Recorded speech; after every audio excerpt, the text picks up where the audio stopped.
30 years ago, countless monsters emerged from portals, plunging the world into pure chaos. But in the present day, a bottle of liquor is thrown to the ground as someone complains about yet another damned portal. The same person who discarded the bottle kicks a metal railing and rants that both hunters and portals could go to hell, as he doesn't care anymore due to this filthy, miserable world. This man, with a bruised face and tears streaming down in a mix of rage and sorrow, yells, questioning what he did to deserve such suffering. He's interrupted by a guard warning him to step down from the railing because it's dangerous. But the man only shouts back, asking why he should listen, and whether he doesn't even have the right to die if he wants to. While the guards try to calm him down and coax him to come down, it's no use. He insists they leave him alone, shouting that they couldn't possibly understand his pain after everything he's been through. 3 hours earlier, in a massive building belonging to the Biction Guild, the same young man was yelling, questioning if he'd really been fired. He demanded to know if they were aware of how much he dedicated himself to the guild. In front of him, a man sitting behind a desk asks what he's actually accomplished for the guild. He was practically nothing more than a pack mule, hired 7 years ago for appearing diligent, but in all that time, he hasn't achieved anything, hasn't advanced beyond rank D, and now he's limping and crippled. Our protagonist tries to argue, but the guild leader coldly tells him to stop trying and just leave, assuring him that compensation will be calculated. However, the protagonist protests, saying he could find a way to heal his injured leg and continue working. The discussion is interrupted by a muscular man with blonde hair and tattoos who sneers at him, asking if he truly doesn't understand plain language, pointing out that the boss already told him he's fired. The protagonist recognizes the man as Lee Youngjin and demands to know how he can treat his senior this way. But Youngjin merely mocks him, asking why he's acting like an old man, calling it pathetic. Youngjin advises him to take the damn severance package and buy himself some snacks like the pathetic rank D hunter he is. Finally, he calls the protagonist by name Lee Taejin. Enraged, Lee Taejin grabs Youngjin's tank top, accusing him of being the reason his leg was injured due to Youngjin's recklessness during an attack. Youngjin simply scoffs and asks when Taejin ever asked to be saved. He coldly states that Taejin was just a pack mule and had no business being on the front lines. He blames Taejin for not knowing his place and sarcastically questions how a loser like him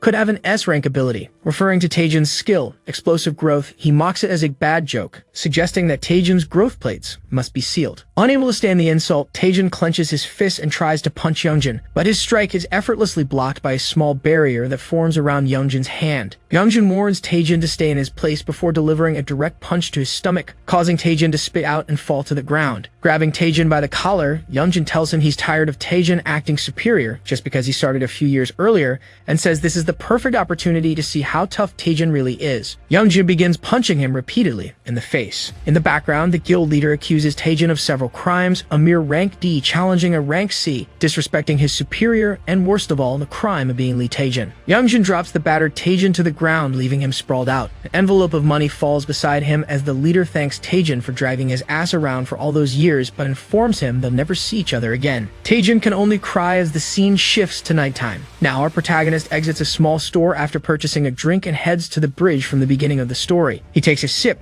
remarks on the drink's good taste, and then holds the envelope, bitterly questioning how, after 7 long years of work, all he has to show for it is a measly bundle of money. Feeling he has nothing left to hold on to in this world, he climbs onto the railing. However, as soon as he does, a system window appears, warning that his life is in danger and asking him to step back. Taejin scoffs, complaining that only now the damned system cares about him. He sarcastically asks the cursed status window if it knows how much he's suffered in the past 7 years. He punches the window, blaming everything on the useless skill he received. He keeps hitting it, lamenting that the skill doesn't boost any of his stats. In response to his aggression, the status window notifies him that it is going on strike. Taejin bursts into laughter, mocking the system and telling it to go ahead since it's useless anyway. He orders it to disappear and throws the bottle at it, shattering a glass. Taejin begins brooding over his past, shouting that if the system had explained the skill properly from the beginning, none of this would have happened. He screams into the night, begging God to hear him, that this nightmare wouldn't have happened and he wouldn't have such a miserable life.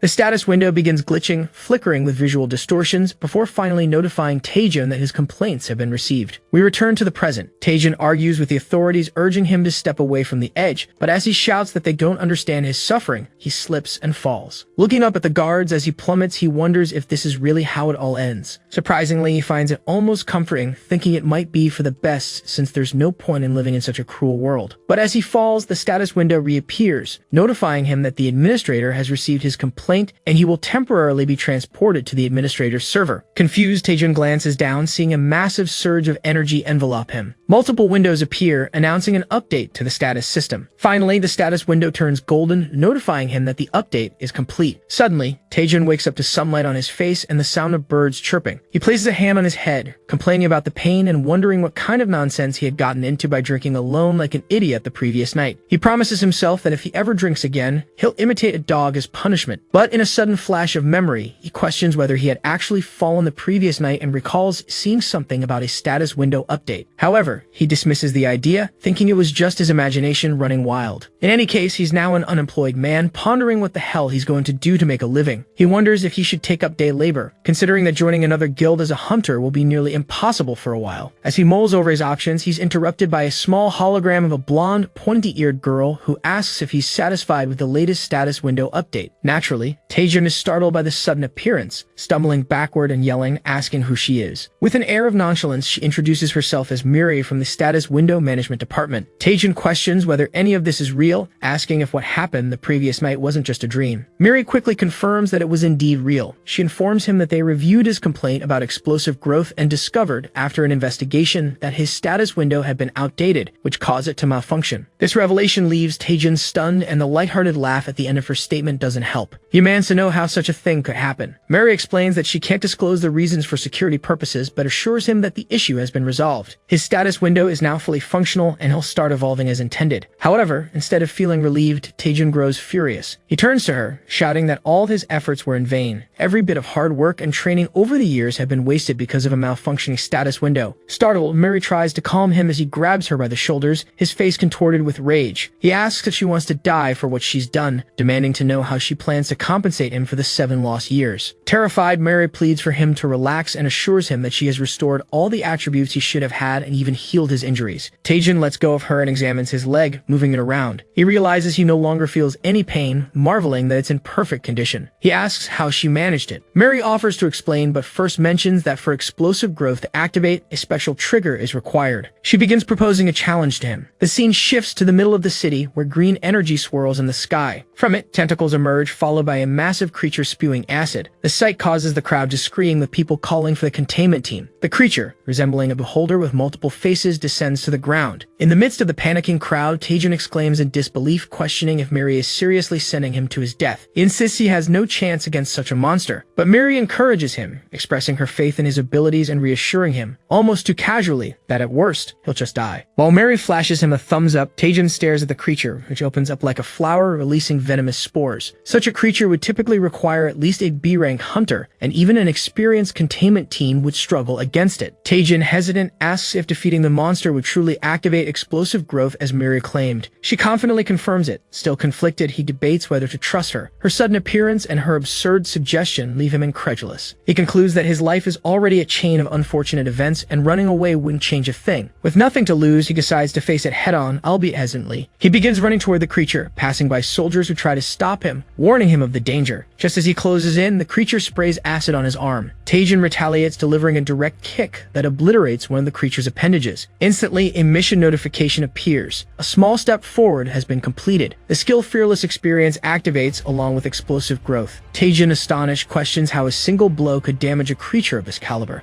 As he wonders about the new windows appearing before him, another notification pops up, stating that his stats are improving significantly. We see his status window. He's still a rank D. Behind him, Miri asks how it feels to use explosive growth for the first time. Taejin, wide-eyed, can only say that it's absurdly overpowered. Miri warns him not to celebrate yet. She explains that the skill's true potential is just beginning, and to unlock it, he'll need to defeat all the monsters. As she speaks, Taejin charges toward another spore, killing it in a single blow. Again, explosive growth activates, boosting his attributes further. He marvels at how each kill significantly strengthens him, fueling his excitement to take down more. He quickly eliminates the 5 remaining spores, gaining even more power. Finally, he leaps toward the venomous spore, thinking that at this rate, he could reach B-rank status within a week, maybe even surpass A rank. With a grin, he plunges into the spore's mouth, preparing a punch. The scene cuts to a restored cityscape, where soldiers clean up the creature's remains. Onlookers gather, speculating whether the containment team has arrived. Among the crowd is Yeonjin, who complains about missing the action. One of his companions companions points out Taejin rummaging through the creature's remains. They wonder why a loser like him is there and speculate if he's eaten something strange. Noting his oddly smug expression, Youngjin approaches with his group, calling out to Taejin and Miri. Youngjin taunts Taejin, asking if he didn't understand the hint they gave him earlier. He calls him pathetic and asserts that he'll never amount to anything more than a loser. Taejin wonders internally if they're here to hunt as well. A status window appears before Taejin, prompting a sly smile. With heavy sarcasm, he remarks on how his injured leg delayed him, ironically thanking Youngjin for their kindness. Before the situation escalates, a soldier from the containment team interrupts, thanking Taejin for his help and acknowledging that the situation would have been far more dangerous without him. Taejin's smile turns almost psychotic as he contemplates how everything is falling into place for him. Deciding to seize the moment, he humbly tells the soldier that it was nothing and simply his duty as a hunter. This leaves Youngjin and his group visibly irritated and confused. The soldier continues praising Taejin, marveling at his ability to handle so many spores at once. She's interrupted by Youngjin, who incredulously asks if she's saying Taejin defeated the entire monster alone. She confirms, questioning if there's an issue. Youngjin, still in disbelief, barely has time to process this when Taejin dismissively tells him not to bother the public officials. Grabbing Youngjin and his group, Taejin drags them away, promising to explain everything later. We move forward to a scene where the characters are inside a small building under construction.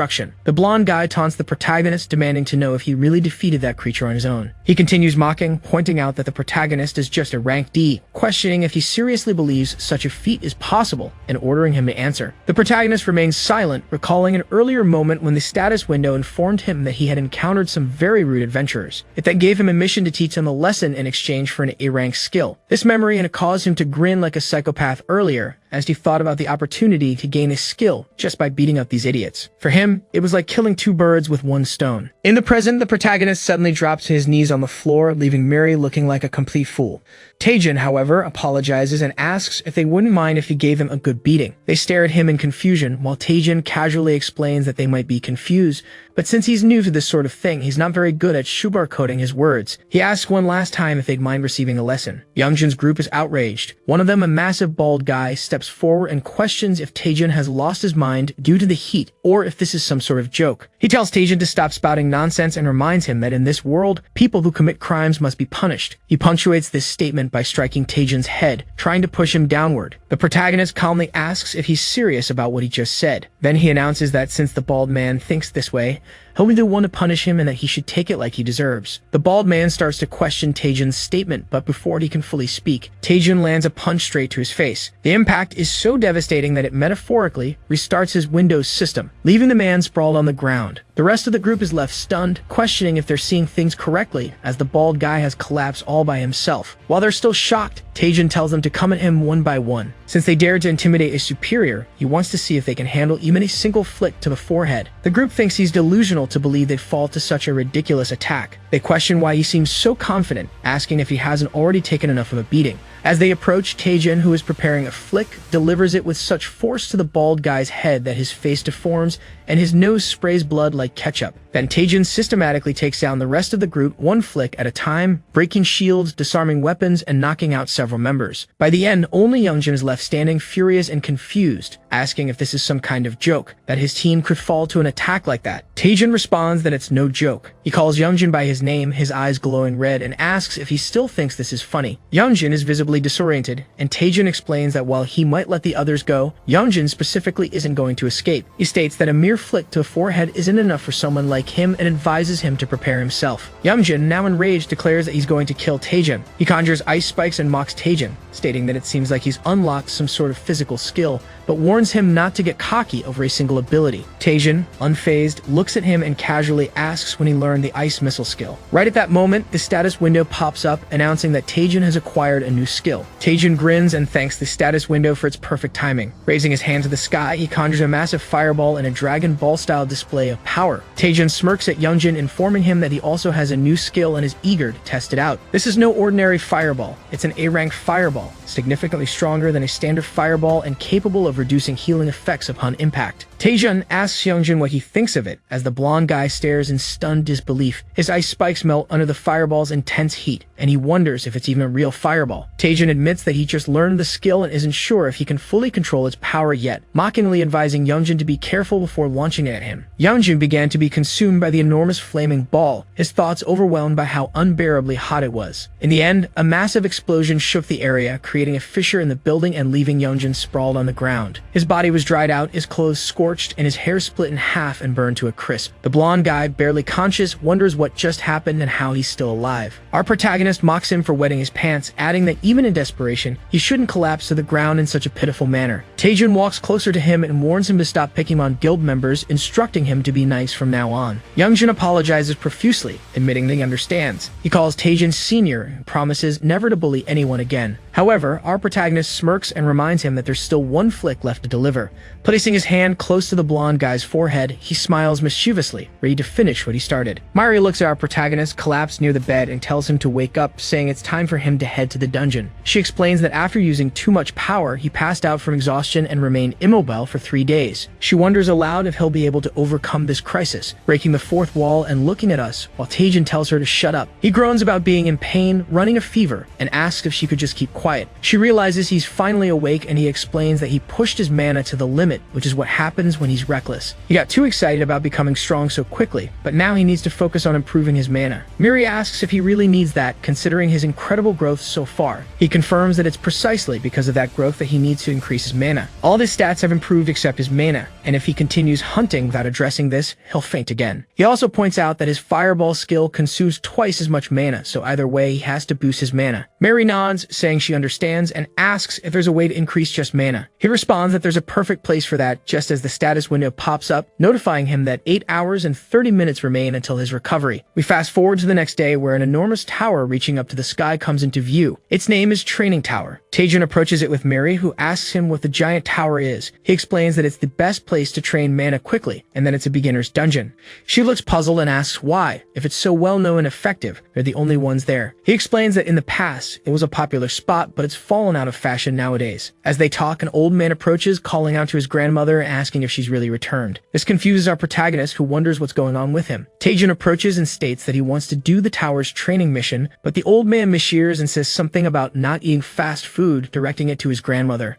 Our protagonist clarifies that he wants to do the mission and isn't asking for fast food. The old man asks if he's really there to challenge the tower's mission, then tells him to follow along, offering to guide them through the tower. Miri comments nervously about how uneasy this makes her, but Taejin assures her that he's prepared. The old man begins explaining the tower, but is interrupted by our protagonist, who explains that the tower is divided into 10 stages, and upon completing them all, the mission is cleared. He elaborates that the first stage involves defeating a group of goblins. The old man confirms this, and Miri remarks that Taejin seems to know a lot about the tower. Taejin responds that no one knows tower strategies better than he does, as he couldn't physically participate in expeditions, but studied them extensively on YouTube and memorized all the strategies he saw. He concludes by saying that the beginner's dungeon will be a piece of cake for him. Miri congratulates him, and the story notes that Taejin is indeed an excellent theoretical learner. The old man asks what he said, but Taejin brushes it off, pretending he was just talking to himself. Shortly after, they find themselves inside the tower, where the old man tells them to begin the first tests, striking the ground with his staff and summoning the monsters. As Miri comments that 10 goblins should be nothing for Taejin, 3 small goblins approach. However, behind them, an enormous group of ogres emerges. Taejin, confused, wonders if it's bulking season. He tries asking the old man why the goblins look like ogres, but the old man simply mutters something about kimchi soup. Frustrated, Taejin calls the old man Sanao. Without delay, the massive group of ogres charges at them. Miri asks Taejin what he's going to do about the approaching monsters. Clenching his fist, Taejin gathers his fireball magic and hurls it at the group, setting them ablaze while shouting that he'll crush them. As he celebrates, watching the monsters burn, Miri warns him that there are still enemies left and tells him to be careful. An ogre sneaks up behind him, and it's too late to defend himself as it lands a direct blow.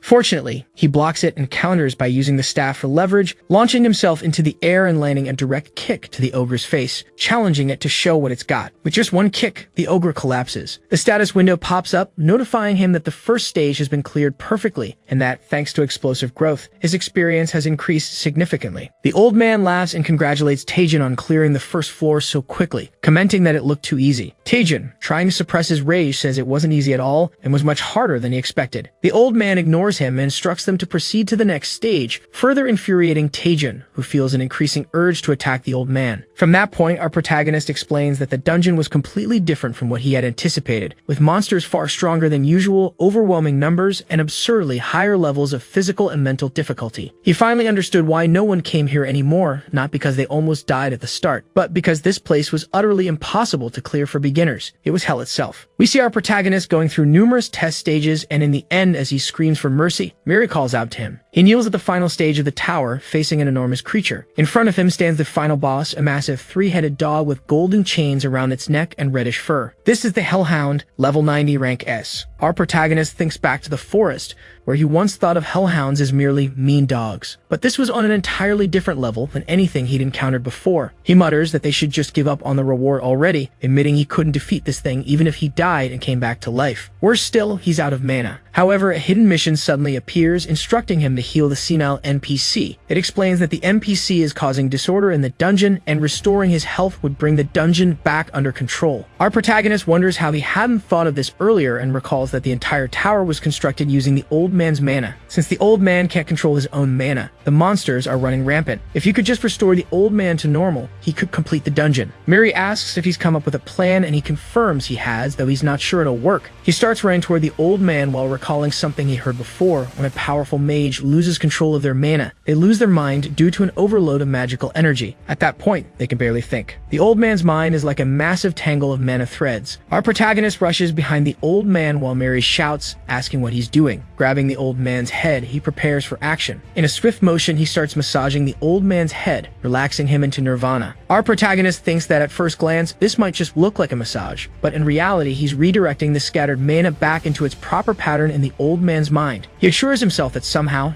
he'll fix this and restore the mana's flow. However, Miri interrupts, shouting for him to be careful as a massive pink fireball heads their way. Desperate, he begs the old man to snap out of it while accelerating his movements. The fireball strikes, creating a huge explosion that bursts out of the tower. Yet our protagonist isn't hit directly. A voice speaks, remarking that the old man's body seems to have caused a lot of trouble, acknowledging all that has happened and finally calling him Young One with a chuckle. We then see that the frail old man has transformed into a muscular figure, and his staff has become enormous. Our protagonist asks who he is now. The old man replies that it has been a long time since his mind was so clear. Before he finishes speaking, the massive hellhound lunges to attack. With a single motion, the old man not only tears off a chunk of the hellhound, but also destroys the top of the tower.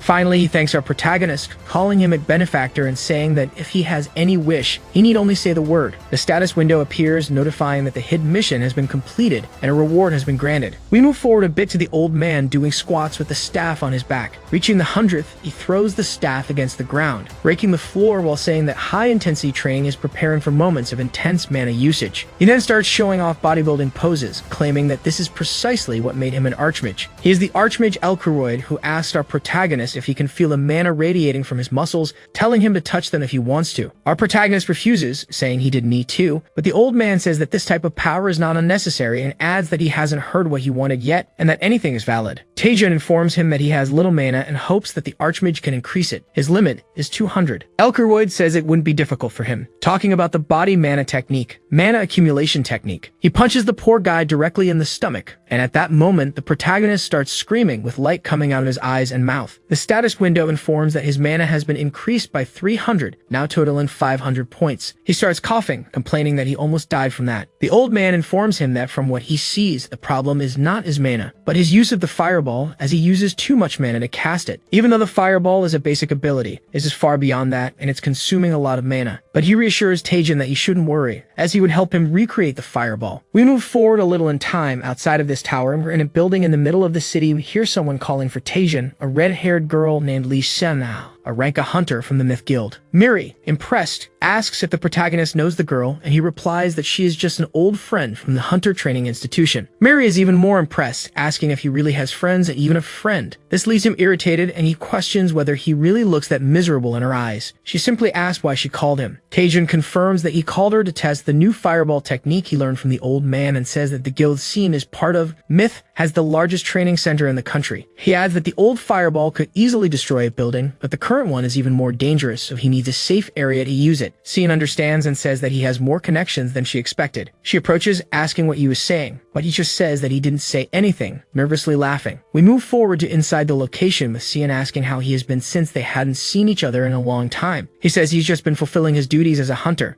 She suddenly gets closer, asking if that was true, and he asks if there's something on his face that made her get so close. She denies it and says she just wanted to see how much he's changed. Cian says that he always needed her help, but suddenly he seems more confident. This is strange, but another person had also requested to use the training center. She confirms and says that he would be surprised to see who it is. As she clicks to open the door, she notices they already arrived. The protagonist is surprised, realizing it's Choi Jin-hyuk, a rank hunter and member of the Bikshin Guild. The two stare at each other, with the protagonist surprised and Choi looking very angry. Cian is between them and asks why there's tension between them, since they hadn't seen each other in a year. We move forward a little, with her explaining that the location is a virtual space made from the user's mana, and the power of the training monster depends on the amount of mana used. She channels mana into her hand and creates a small, ugly rat that even the devil would pity, but she calls it cute while asking if he understood. Our protagonist wonders if this thing was really supposed to be cute, while Cian says she's going to grab some drinks, leaving them alone. Taejun stares at her leaving, and behind him, Jin-hyuk stares at him. The protagonist extends his hands, saying that in this place he could create any monster he wanted with mana. He ends up forming a huge ogre to test it, noticing that it worked. In an instant, he sets a series of attacks, splitting the ogre in half, saying that it wasn't even worth the warm-up. While stretching, Jin-hyuk asks if it was him and tells him not to try to act innocent. He asks if he's the one who wiped out the guild's rookies, calling him an idiot. He says that at first he didn't want to believe it, but now seeing him kill an ogre, he realizes it's true, asking if he had unlocked some new power or something like that. Questioning what he is doing now that he is strong, beating his family members who ate from the same plate. Our protagonist stares at him, remembering that Jin-hyuk is one of the few friends he could truly rely on at the hunter training institution. But when Jin-hyuk joined Bikshin, he climbed the ranks and began changing into the person he is now, and they are no longer friends. The protagonist has a very ugly and arrogant look on his face, saying that it was him who did that and asking what Jin-hyuk would do about it, since it was him who beat up the rookies for messing with him first. He steps closer and asks what Jin-hyuk did, besides just watching as he was beaten to a pulp by them, every word making Jin-hyuk angrier. Taejun finishes by saying that he should have stepped in and defeated them with Youngjin. Jin-hyuk loses his patience and grabs the collar of our protagonist, warning him that he has a lot of nerve. But the protagonist interrupts him, saying that he's being strangled and finding it hard to breathe, and since he feels threatened, this would be self-defense. We see Cian entering, carrying a bag and informing them that she brought drinks for him. She is surprised and asks what they were doing, seeing Taejun and Jin-hyuk fighting. Jin-hyuk forces the protagonist to lower himself with a thrust while asking for a break, but the protagonist warns that there will be no rest, while he is surprised by a kick from the protagonist. Jin-hyuk barely manages to defend himself, but he admits that Taejun has gotten stronger and that he will now take it seriously. But our protagonist just mocks him, saying that he should have done that from the start, making Jin-hyuk even more irritated, thinking about when this idiot became so good at provoking. He spins his spear and names his technique, releasing yellow thunderbolts. Bikshin spear technique,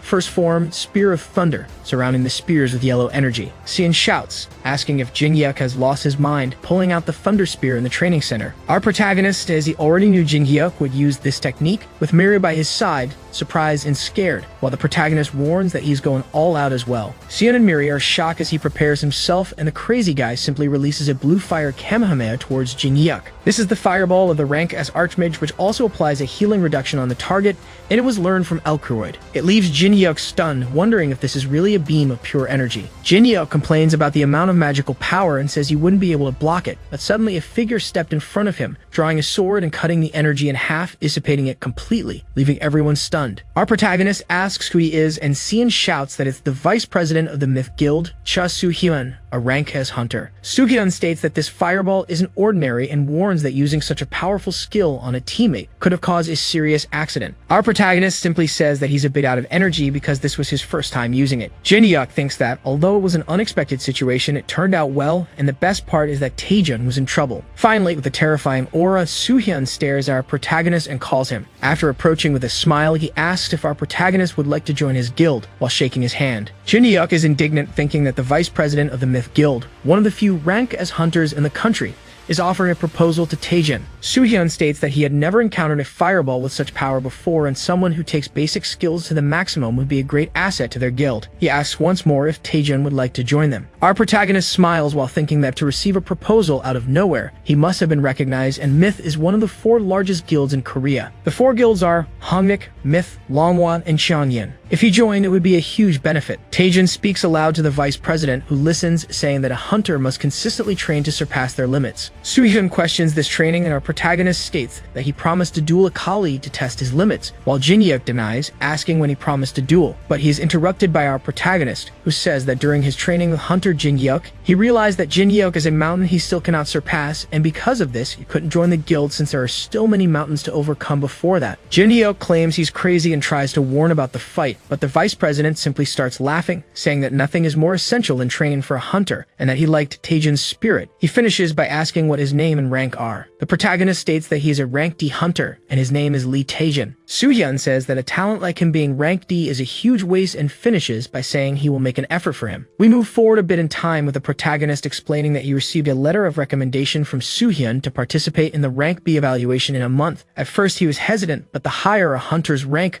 the higher the level of dungeon they can enter. Because of that, he wouldn't be losing out, so he decided to take the test to become rank B. Now a month later, we are at the Hunter Test Center, and our protagonist is impressed by the unique atmosphere of the place. Beside him, Miri comments that Soohyun must really like him since he gave him a recommendation letter so quickly. Our protagonist boasts, saying that talent recognizes talent and no one could compare to him. Miri asks the question everyone is wondering: why didn't he join the Myth Guild, since they were offering so much support? He replies that logically it's because of the money, as adventurers affiliated with guilds have to share part of their expedition and raid profits with the guild. Also, the rewards aren't that great, and his schedule would be packed. He'd work like a good dog, only to be discarded when get injured. He ends by saying he just wanted money and nothing more. While smiling like a psychopath, someone calls his name, making him turn his face around with only part of his body devilishly twisted. He notices it's a girl with silver hair wearing a cat ear headband, asking if he was also going to take the test. This is Yu Se-rin, a rank C member of the Cheonyin Guild. She extends her hand and he shakes it, asking if she knows him. She confirms, saying that rumors had already spread, thinking about how Soohyun is completely determined to bring him into his guild. But she gives a mischievous smile as she says she heard he was such a talent that even the vice president of the Myth Guild was after him and had been eagerly watching over him. Our protagonist confirms, thinking that he was talking unnecessarily. Both are interrupted by a man who says he came to see what was going on, but ended up preparing only with a mediocre man, referring to our protagonist, saying this was to show that nothing good comes from a hyped-up banquet. This is Ham Jian, rank C, from the Whoring Guild. He introduces himself and says it's a pleasure to meet them, stating that he is destined to be the greatest hunter of this era. While our protagonist thinks that he's crazy, a voice echoes it's the announcer welcoming the participants and stating that they would begin the 30-second rank B evaluation test. All the hunters present turn their attention to the woman on stage, and she continues, announcing that she will introduce the hunter who will be their mentor during this time, rank a hunter Choi Jin-hyuk from the Bikshin Guild. Our protagonist is impressed while Jin-hyuk speaks into the microphone, saying it's good to see all of them. He warns that before the tests, you will briefly explain the procedures to them. The test will take place in a dungeon prepared by them, and each of the 8 participants will be grouped into pairs to face the dungeon together. This dungeon has 4 entrances labeled A, B, C, and D. The first pair to reach the end will face the boss with him directly, and even if they get seriously injured, a team will be ready to help. He ends by warning them about a scoring system that will be in effect and that they must keep it in mind. After informing everyone, they would begin the test. If anyone's name was called, they must step forward, take the streaming equipment, and then go to the portal. Finally, Team A is composed of Yu Se-rin and Kang Jian. Team B is composed of Yang Dongjun and Hong Ariam. Team C is composed of Cho Song-yai and Bong Jun-hyun. And Team D is composed of Lee Taejin and Kim Jun-hyun. They were instructed to go to their respective locations, and our protagonist starts talking to the big guy on his team, calling him by name, surprised to see him there too. Jun-hyun says it would be good to work with his senior, Kim Jun-hyun, rank C, from the Bikshin Guild. We see them entering the portal while being observed by Jin-hyuk, who thinks that Taejin will regret using him for his own benefit, mentally warning him that it wouldn't be as easy as he thought. Jun-hyun nods at him. The two enter the dungeon, and inside we see a huge dead serpent impaled by spikes with a skull in the darkness sitting on a throne. We see a flashback to the Bikshin Guild, where Jin-hyuk was asking if Jun-hyun was listening carefully, warning him that Jun-hyun only needed to participate in the rank B evaluation and disrupt Taejin. Route D was designed to be the most difficult, and if Junhyun disrupted Taejin, he wouldn't be able to pass easily. He then asks if the poor guy's mother isn't in serious condition and tells him to take the chance to make some money to help pay for the surgery, promising a generous reward if the mission is completed. With Jinhyuk telling him to just trust him and move forward, we return to the present, where Junhyun is thinking about how he ended up on Route D with Taejin. Our protagonist points to some white snakes, calling them monsters,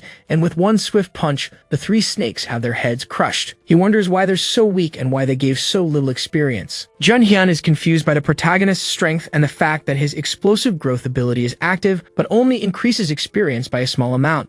Junhyun thinks to himself about how Taejin got so strong since just a few weeks ago they weren't that different. Back at Bikshin, they were at the lowest ranks, but even in that position, Taejin didn't lose hope. We see a conversation between them, with Taejin admiring Junhyun's ability to absorb his opponent's attacks and stating that someone with a skill like his would eventually shine, as long as he kept trying. Junhyun recalls how Taejin, as a great senior, gave him hope when he had none. Now his mission was to make Taejin fail, and he couldn't help but think that this was the kind of thing only scum would do. But he had no choice. He needed to pay for his mother's surgery, so he had to do it for his family. He approaches the protagonist, calling out to him and hands him a bottle, saying it would be difficult, so he should at least take it. He explains that it's a buff potion he brings on expeditions and that it would be good for him to use it. Taejin thanks him and drinks it while Junhyun thinks that the protagonist has successfully drunk the paralysis poison and Taejin will become weaker over time. But as soon as Junhyun stops thinking, the protagonist starts complaining about pain, saying that some devil is waking up inside him, asking for a bathroom. Junhyun says there is no bathroom in the area and Taejin says there's no choice but to quickly clear the dungeon. Taejin receives a notification from his status window that his resistance to all poison skill is active, while the chubby guy wonders if he has any kind of resistance. Sometime later, deeper into the dungeon, the protagonist observes a huge hole in the cave and says that it's a dead end due to the deep hole ahead, so they should go back. But the design of the place gives the feeling that they're walking in circles. Junhyun looks at the protagonist's back, thinking that this is his chance. If he pushes him, Taejin wouldn't die from the fall, and this might be his only chance to disrupt the evaluation. He shouts an apology to the protagonist while charging to push him down, but ends up missing, leaving both of them confused. As the protagonist is about to fall, he grabs Junhyun's leg in desperation, shouting, asking if he wants to die by suddenly throwing himself off a cliff. Junhyun desperately calls himself garbage and asks to be left to die. And when Taejin asks what he's talking about, Junhyun explains that he was trying to make him fail the evaluation by putting him in danger. He finishes by asking Taejin to let someone like him fall. Taejin tells him to talk about it later, and that it's not a good time, as in his mind he's thinking that this time it's serious. He has extreme stomach pain, and he wonders if he can relieve himself nearby since no one will be watching his live stream. But as soon as he looks around, there are 10 spectators. Thinking that he can't let this be seen, he tries to pull Junhyun up, but the ground gives way, and they both fall to the bottom of the pit. After the fall, both of them complain of pain in the darkness when a strange animal sound appears, and countless snakes emerge from the darkness, heading toward them. We see the other groups. Team B is in trouble. Both are extremely exhausted, and while the observer asks if they'll be able to make it through,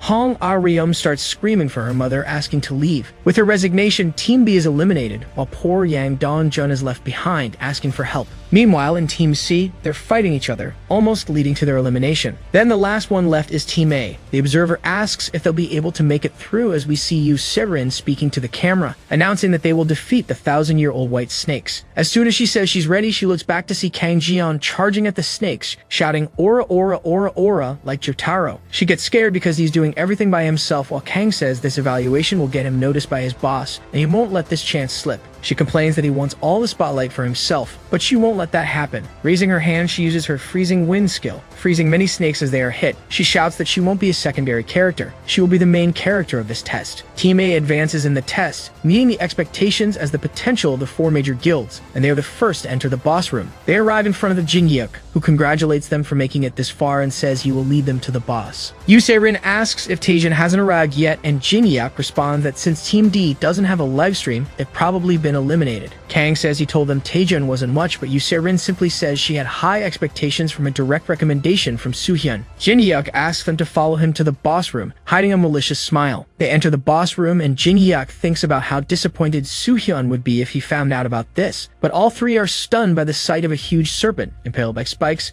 and a large skeleton sitting on a throne, staring at them and saying something unrecognizable. They all wonder what the hell that is. We return to Team D with the explanation of Junhyun's ability, which absorbs magical skills from opponents and returns them to the attacker. The more it absorbs, the more powerful it becomes, but he cannot absorb more than his capacity. And when the absorption meets the Archmage's fireball, it forms a new ability, the Hell Train. The two were sent flying toward the top with a cannon of blue flames coming out of Junhyun's backside. Our protagonist on Junhyun's shoulders asks him if he can still take more, and Junhyun agrees. The protagonist points upward, telling him to head straight for the boss room. We cut directly to Team A with Jinyeok thinking that the dungeon boss should have been the Imuji according to the original plan. However, the Imuji is dead and a lich is facing them. Jinyeok can only think that someone must have tampered with the dungeon. Seren asks if this is really happening and screams, questioning why there's a lich in the area. The massive dead serpent begins to rise as Jinyeok orders everyone to move back behind him. At that moment, the serpent attacks, lifting Jinyeok and causing team members to shout that they can't just stand by and watch. Both begin to attack the creature. However, the lich simply raises his finger, causing ice stakes to shoot toward them, striking them. Just as Jinyeok thinks he'll have to defeat the lich to stop the Imuji, he charges toward the lich's back,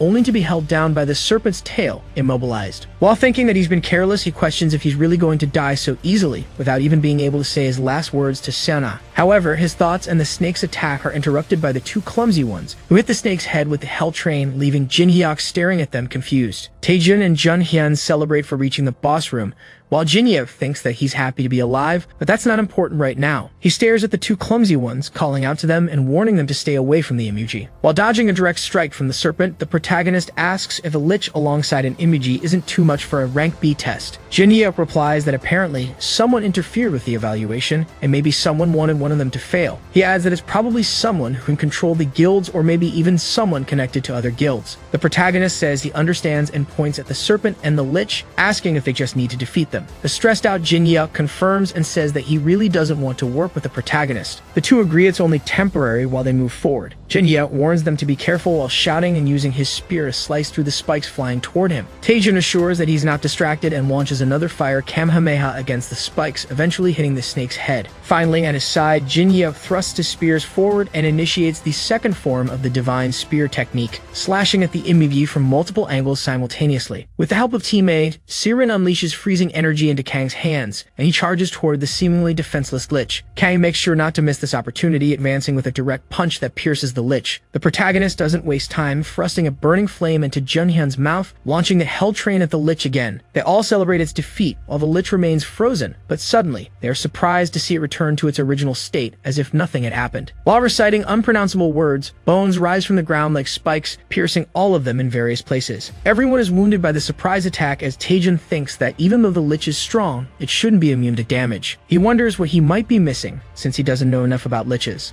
However, while the protagonist is thinking, Mary's voice asks if he has forgotten about her, informing him that it was very difficult to download the app and hack it. From this moment on, they will fight using the map as their main weapon. She tells him to try hacking the map and fight. He asks her what the hell she's talking about, as she never mentioned this before, but the status window appears showing the loading of the dungeon mapping, acquiring information such as monsters, structure, and details, and informs that it would recreate a map. Once completed, a mental hologram appears in front of him with a screen announcing that Parsley Navigation has been activated. Taejun asks Mary what Parsley Navigation is, and she explains that by using it, he would be able to discover various information about dungeons such as enemy abilities, secret routes, and rewards. This would allow him to learn a lot about the dungeons. Additionally, she installed apps that he could actively use in combat. The protagonist thinks to himself that this is not just a hack to see, but a complete assistant since it has many useful functions. He confirms that the original boss should be the B-class Imuji and wonders where the hell this lich came from. Staring at the lich, it suddenly starts making strange sounds, which incredibly, he can understand. The lich informs that Eridas is happy, and our protagonist realizes he has an app that translates monster language, thinking how creepy this is, and asks Miri what's happening. She confirms it must be a bug, but both are interrupted as Eridas says he's grateful to his contractor for giving him such fresh and strong humans. Our protagonist thinks it's strange because it doesn't seem like a bug, and since he mentioned a contractor, maybe someone summoned him forcefully. The protagonist asks Jinyeok if he can move, and when he confirms that he avoided the fatal blow, the protagonist says that even if he doesn't believe it, he has found the lich's weakness. There's no time to explain, they just need to confirm and trust him. They stay in brief silence until Jinyeok asks what they should do. The protagonist replies that the first thing they should do is annoy him. At the same time, the protagonist starts jumping, calling the lich a skeleton, and asks why he isn't attacking, wondering if his brain is frozen, all while making faces and sticking out his tongue. This irritates the skeleton to the point that he questions if the protagonist wants to die sooner, banging his staff on the ground, warning that he would bring them all down. The protagonist is able to see alerts of where bone spikes would come out of the ground and tells tells everyone to gather around him, barely escaping them this time. Smiling, Taejun confirms that it's just like the manager said. He can really see the attack paths, and with that, he can execute the plan. He starts mocking the poor guy for missing all of his attacks, and that he really does have a legendary shooting skill, which only angers the skeleton more. The skeleton, furious, launches several flaming skulls, and taking advantage of the moment, Taejun begins coordinating their movements, telling Jian to move 3 steps to the side and Junhyun to move 5 steps back, making both dodge attacks that almost killed them. As John praises their skill, Eritas starts shouting that they're good at dodging, but he wants to see them dodge the next one. As dark energy emanates through the room, the protagonist sees that there are warning signs of the attack everywhere, making it impossible to dodge. While they ask how they should dodge, Taejun thinks that it's a huge attack area, and there's only one way to avoid it. Meanwhile, Eritas announces his ability, the Requiem of Death. It generates mass destruction, annihilating everything around him, and when it finishes, he calls the humans idiots, saying that when they dodge too much, it's easy to use an ability that cannot be dodged. However, the Lich is surprised when the protagonist shouts for them to go, and the 3 of them, Jinhyuk, Taejun, and Seren, emerge from the smoke generated by the ability, while the protagonist yells that the Lich's abilities are on cooldown. The Lich screams, asking how it's possible that they survived that and what's going on. The text explains that the Requiem of Death is an area attack ability with a vast range, where the strength increases the farther they are from the center and decreases as they approach. With this information obtained through Parsley navigation, Taejun warns everyone to get closer to him to avoid severe damage. We return to the protagonist ordering Siren to attack, and she launches the freezing wind directly at the Lich, immobilizing him. Eritas congratulates them for blocking his attack, but warns that their attacks won't affect him. Knowing this, the protagonist tells them to prevent the Lich from moving while he runs toward his back. The skeleton stares at him, trying to understand what he's going to do, but begins to panic. Taejun thinks as he runs that liches summoned by contracts accept sacrifices and remain virtually immortal until the offering is destroyed in some way. Our protagonist runs toward a box full of seals while stating that if he destroys this box, he will cancel the summoning. The Lich gets even angrier, asking how they dare deceive him, charging at the protagonist and breaking the freezing spell, screaming incomprehensible words while trying to strike Taejun in close combat. But just as he almost hits Jinhyuk and the others attack from behind, with Junhyun throwing himself on top of him and the cross spears pinning him to the ground. They inform him that they stopped him and tell Taejun to finish the job. While he thanks them, he prepares to deliver a punch to the Lich, telling him to stop. The protagonist's punch opens a hole in the wall, revealing a small chest, and he rushes like a psychopath to grab it. The Lich remains trapped by the group as he tries to grab his staff, but Jinhyuk can only think about whether the protagonist really knew the weakness and if it was truly hidden. He fails to notice Erathis activating his magic as he struggles to rise, thinking it's impossible, and that only he and his contractor should know about the offering. Jinhyuk continues trying to hold him in place by attacking, but he doesn't succeed, and the Lich advances toward the protagonist. Up ahead, our protagonist, holding the box, warns the skeleton that if he continues being stubborn, he will destroy the box, once again wearing an evil smile. The Lich stands up in front of the protagonist, asking if he understands the ancient language. Ignoring the question, Taejun states that the Lich should listen closely, as it could save his life. Eratus begins laughing, claiming that he is a contracted being and cannot obey any order except from his contractor. Our protagonist simply says that if that's the case, they should just cancel the contract and be done with it. The Lich then explains that it wouldn't be possible as maybe an ancient mage could do it, but someone like him would never be able to do such a thing. Taejun then questions if he really looks like an ordinary human to him, leaving Eratus confused. The protagonist not only figured out his magic, but also located the offering, making Eratus wonder if Taejun really could cancel his contract. After thinking it over, the Lich kneels, saying he would believe him for now, asking what he desired and affirming he would fulfill his wishes with a strange expression on his face. The protagonist once again thinks about the pain in his stomach and says that first he should undo the skeletons outside, warning that before entering he summons several skeletons. He then looks at Parsley navigation while Eratus asks how he discovered that. Meanwhile, we see the rest of the group fighting the skeletons outside, and the protagonist warns that if he lies, his head will be destroyed, forcing the Lich to comply. After finishing the summons, the Lich asks if the protagonist has any more wishes. The protagonist starts to smile psychotically again while telling him to give him everything he has. The skeleton gets scared, asking what he means by everything he has, and Taejun informs him that he's referring to the items and accessories, asking if he didn't have something to give him. Eratus claims that he doesn't have anything useful, but since the protagonist isn't stupid, he points to the Lich's staff, saying it's interesting. The poor skeleton tries to hide the staff, claiming that it couldn't happen, but changes his mind when the protagonist holds the box and says he will break it. The protagonist grabs the staff, and Eratus starts questioning if he could break the contract, saying saying that if he could, he would do anything for him. However, the protagonist simply responds with a clueless expression, saying that he didn't know how to break the contract, which leaves the Lich incredibly confused. Finally, the protagonist tells him that he can't break a contract, since he doesn't even know any summoning magic, advising him to have more sense with his words. Eratus becomes furious after this remark, shouting that he dared to deceive him, but as he threatens and approaches, the protagonist says he warned him that if he came any closer, he would break the offering. Without hesitation, the protagonist lifts the chest and throws it to the ground, causing the Lich's body to begin disintegrating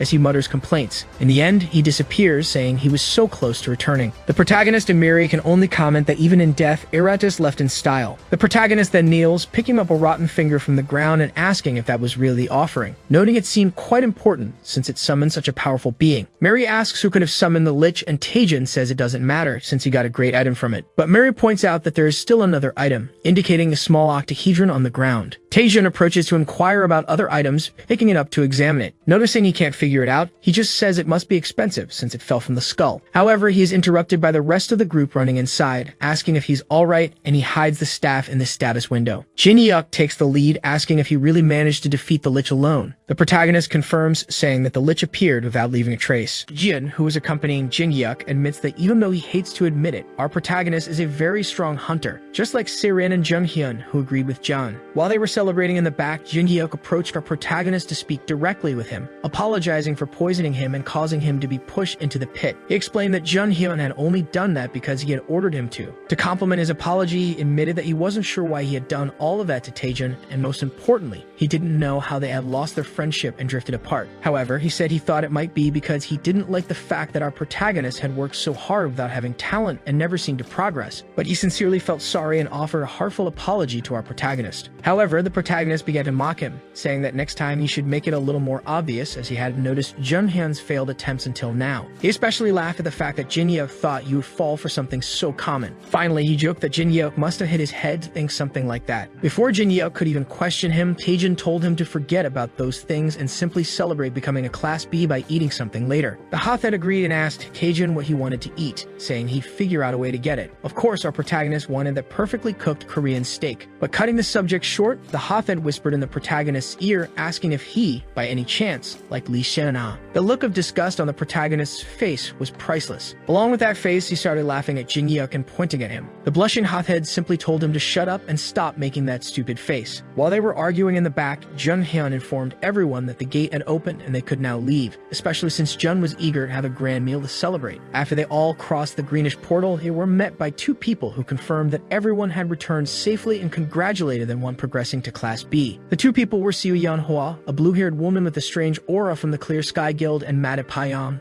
a burly red-haired man with a peculiar style from the Horan Guild. In short, both of them are badass. Siu Dian started talking about already knowing about the alteration in the test, and I'm almost sure she was making a JoJo reference, walking towards them while emanating that greenish aura. She stated that alterations like the Imuji turning into an undead and even the presence of a lich were impossible to occur on such a scale. The eccentric woman began to say that the culprit was certainly someone who was keeping both guilds under control. She then stopped in front of our protagonist, saying that he was the culprit with a rather sadistic smile. And while he was confused, both Siren and Jian were equally perplexed by the situation. They stated that the protagonist had helped them during the fight and fought alongside them, so he couldn't have done it. However, she laid the card on the table that from what she had seen, Taejin did everything alone. They had watched the entire fight against the Lich via the broadcast, and not only did our protagonist guide them to dodge every attack, but he also discovered the secret location on his own. Even though they didn't know what was there, it was certain that it was the Lich's weakness. She insisted that it was very strange and suspicious for a D-rank hunter like our protagonist to know such critical information.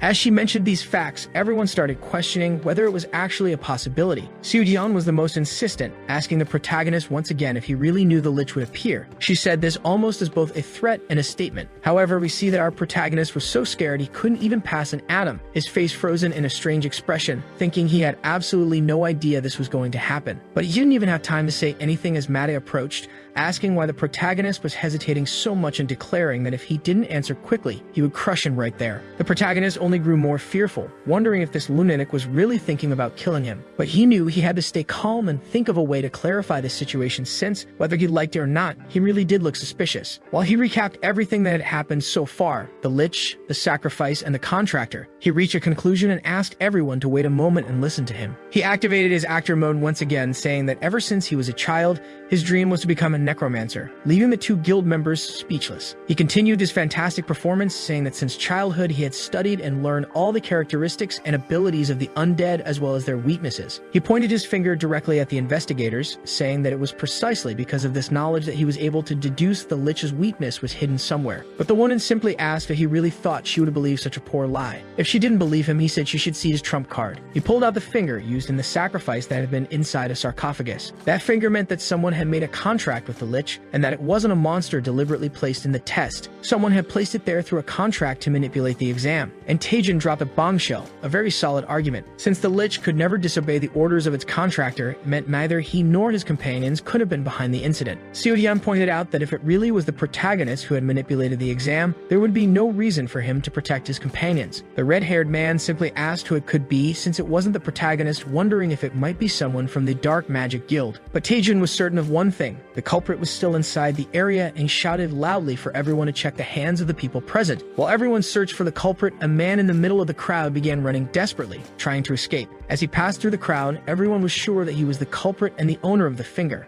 The protagonist boasted to Miri that this was exactly how culprits were caught in detective mangas. While Miri stared at him blankly, the red-haired man lunged at the culprit, alongside the woman who trapped the man with a barrier spell. Mada used his technique, Divine Art of the Dominant Dragon, Dragon Strike. In that moment, he looked exactly like Guy Sensei with the 8th gate activated. But before he could even land the hit, the man was already lifeless on the ground. Furious that the man had taken himself out, Mada ordered people to send the corpse to the respective guild and to investigate where he had come from and what he was doing. Seo-hyun wondered who would be crazy enough to use dark magic to target both the Hwoarang and Clear Sky guilds, and promised to find out who had planned all of this. And as if she were bipolar, she looked at our protagonist with the sweetest face, apologizing for the misunderstanding and assuring him she would repay him for the incident. However, our protagonist had already collapsed, fainting from mana exhaustion. He could only hear everyone calling his name as he lost consciousness. The protagonist woke up, wondering where he was, with someone thanking him for finally waking up. It was Lee Sin-ah and Choi Jin-hyuk. After he asked why they were there, Sin-ah said it was because their friend had fainted, and Jin-hyuk joked that he was just checking if he was really dead. The red-haired girl asked how hard the protagonist had to push himself to faint from exhaustion, since the doctor had had a lot of trouble treating him. Moreover, he had made an enormous impact during the Class B ranking test. She made sure to show the protagonist her phone with the news about the exam. Everyone was congratulating him for carrying the entire team on his back. Jin-hyuk even had the courage to say that without him, Taejin wouldn't have been able to do anything. But the red-haired girl told him to stop lying, since everything was in the published video showing the protagonist doing everything by himself. While they argued, the protagonist thought about how long it had been since they had talked so casually and as friends. During their conversation, someone knocked on the door, asking if Taejin was awake, and then entered. It was Seo-yeon Hwa, the representative of the Clear Sky Guild, surprising all three of them.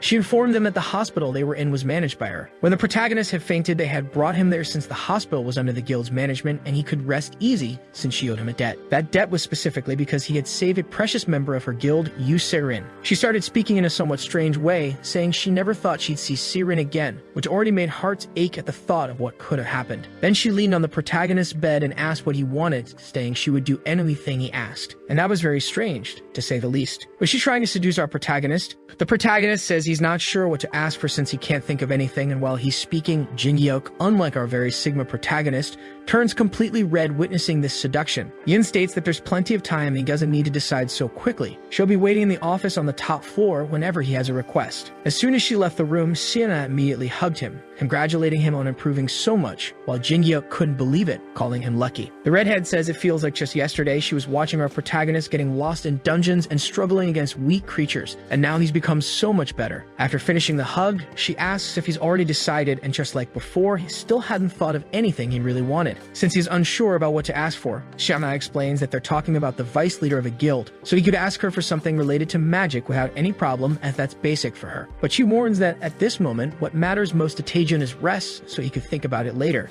She offers him a bottle with a drink, telling him to recover quickly while smiling. The protagonist thanked her and said goodbye since Sivana and Jin-hyuk had things to do and were going to leave him to rest. After they left, Mary comments on how lucky our protagonist really was, saying that just thinking about a beauty like the vice leader offering to fulfill any wish was enough to make her little heart race. Meanwhile, the protagonist has the perfect you what face and asks what the hell she's talking about. He stops to really think about what he could ask for, considering money but realizing it would be a terrible choice. Since she's an S rank hunter, she could easily get something priceless. Before choosing, he needs to consider what he really needs right now. He remembers something and asks Mary where the items he previously bought went. She explains that they were probably automatically stored in the parsley market, but Taejun once again looks confused, not understanding what she's talking about. On the other hand, Mary is very happy to see that the protagonist finally asked about the market. She had been waiting to explain it for a while. It's essentially a platform where users simultaneously sell things to each other, with 100 million users from various dimensions trading among themselves. If Taejun registers right now, he'll receive bonuses such as no exchange fees, secure transactions, and 7% member rewards. The protagonist couldn't stop thinking that this was really an aid, and speaking of ads, have you liked the video yet? The protagonist starts thinking about really being the only person on Earth with access to the market system, and only now does he realize that he's the only one in the entire world with this system, at least updated. Taking advantage of being unique, he can open a store to resell since he's the only one who can buy. That way, he'd be able to monopolize the entire market for himself, wearing a villainous grin. Meanwhile, Mary looks shocked at the protagonist's reaction as she wasn't expecting something like this. The protagonist directly clicked to enter Parsley Market, and after verifying all this information, he was fully registered and his entire body was transported to another location. In a huge medieval city, we see the protagonist looking around at many people holding items, offering them for strange values like 1.8 at. Taejun can't help but think that this looks exactly like a game. But since they're already there, Mary tells him to take a look at the items. He goes directly to the first vendor they see, a man with strange horns, a monocle, and a weird beard. He shows off a red shield he had displayed earlier, an item called the Dragon Cinnamon Shield. It's a Class B item made from dragon scales, giving it great resistance,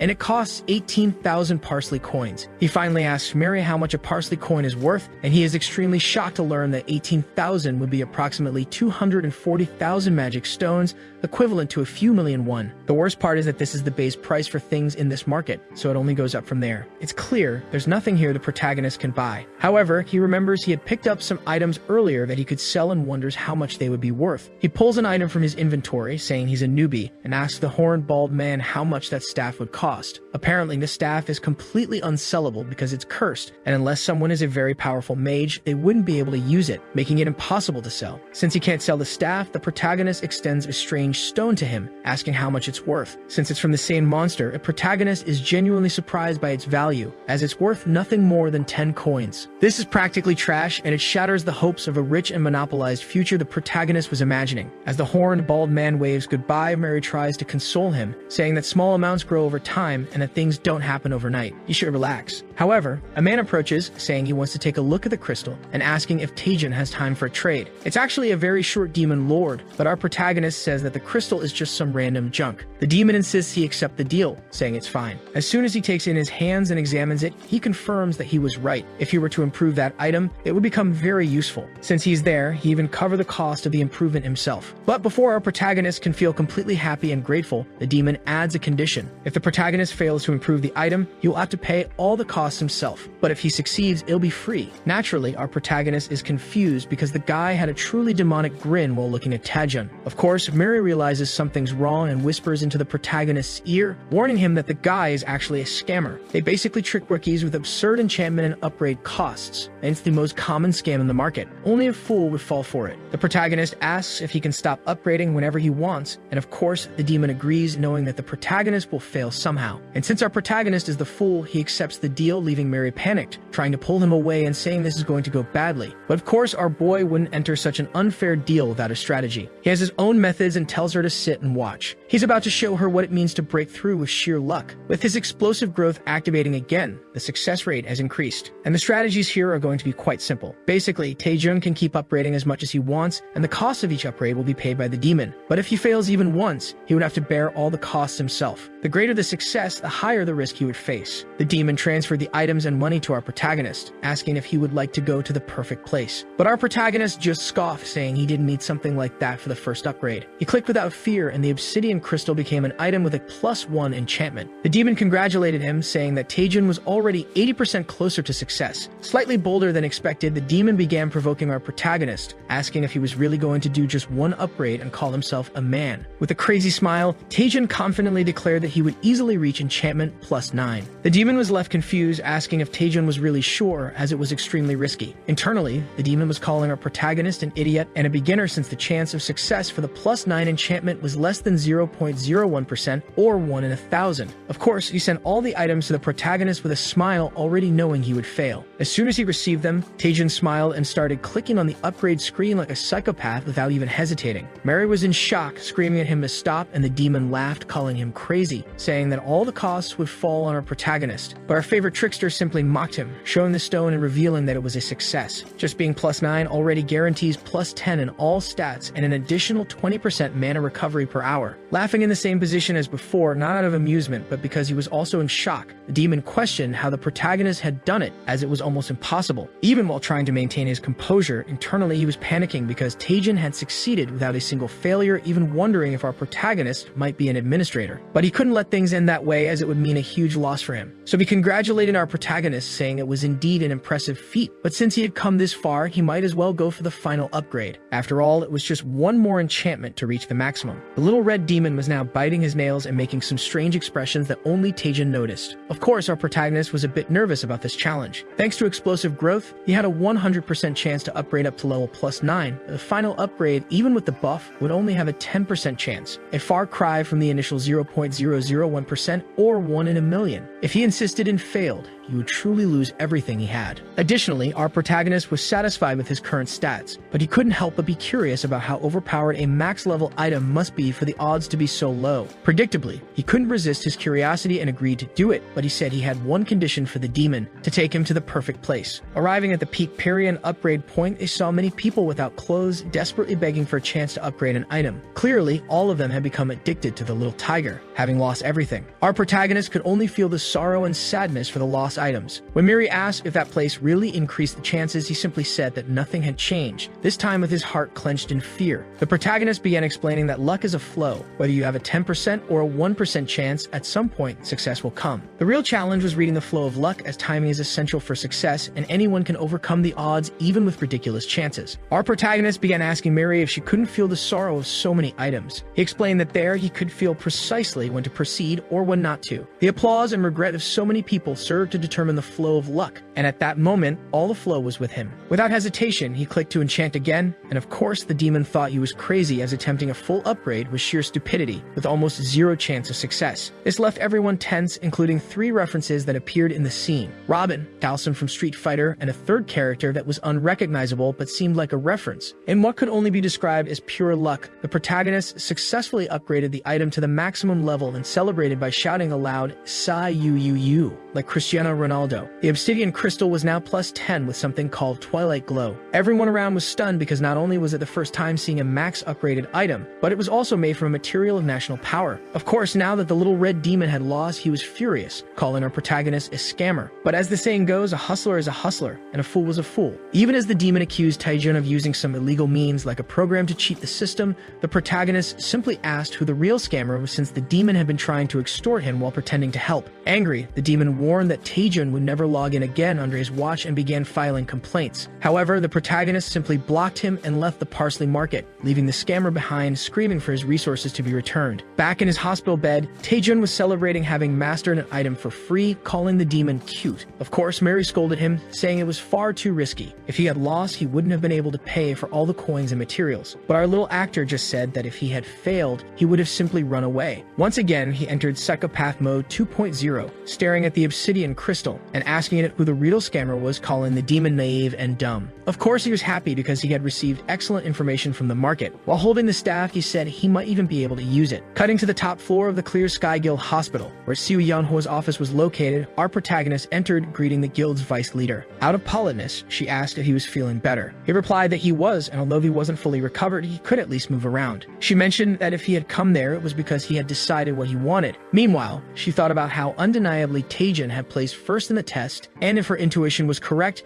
he would grow to become one of the best hunters in Korea. In the middle of her thoughts, our crazy protagonist simply approached, took her hand, and declared that he wanted her. In the next scene, we see Yan explaining that he actually wanted her ability, asking if our protagonist always spoke in such a strange way. Like the fool he is, he asked if he had said something wrong, and she just shook her head, saying it was a misunderstanding on her part. The vice leader was clearly stressed by the situation, and our clueless protagonist was wondering if he had said something that could be misinterpreted. Even Miri was staring at him in disbelief, both at what she was hearing and seeing. Finally, the vice leader opened the door to a large training center and asked if all he needed was for her to break the curse on his item. That was much simpler than what she had expected him to request. She asked to see the item, and when he handed over the staff, she asked if he had retrieved it when he was still a Class D. After he confirmed, truthfully, whether he wanted to or not, she went on with her magic, her hands glowing green. She said that with her ability, which specializes in breaking curses, it wouldn't take too long. The ability was incredibly cool, forming something like a key above the item, descending like an unlocking door. Both the protagonist and Miri were impressed by the ability of an S-class. She finished activating Dispel Spell, an ability that analyzes and dissipates a type of magic. A curse is nothing more than a complex spell, but no matter how intricate the curse, it cannot overpower Dispel Spell. However, behind her, our protagonist appeared with a psychotic look on his face, holding a small obsidian crystal and extending it towards her back. It was revealed that, aside from its other characteristics, the crystal possessed a mimic ability, which scans and stores the target's ability. This was exactly what the protagonist had wanted from the beginning. He would have been satisfied with just breaking the curse on the item, but obtaining such a rare ability was an incredible chance. However, before he could act, a rift suddenly opened above the ability and struck Yan by surprise, hitting her directly in the stomach. The creature absorbed her energy for some reason. In a panic, the protagonist lunged forward, screaming the vice leader's name, and delivered a flying kick to the creature's face. However, all physical attacks were completely ineffective. Since physical attacks weren't working, our protagonist launched a blue fireball at 20% of his strength directly at the creature's chest, sending it flying across the room. Logically, he rushed to aid Yan, but she assured him she wasn't mortally wounded. She had just let her guard down, not expecting something like that to appear. The protagonist asked where it came from and what it was, wondering if it was some kind of monster. But she denied it, saying it wasn't a monster, even though it looked like one. It was the curse itself taking physical form, a cursed spirit. The protagonist was shocked to realize that the curse on the staff had taken physical form. Yin explained that the curse was more deeply rooted in the item than she had expected, and the only way to remove it without damaging the staff was through her Dispel Spell ability. The problem was that the creature had hit her with an ability, preventing her from using the Dispel at that moment. Since she couldn't use her own ability, she prepared to channel her magic by conjuring a sort of staff and multiple magic circles, as if preparing to launch a mana-firing squad at the creature.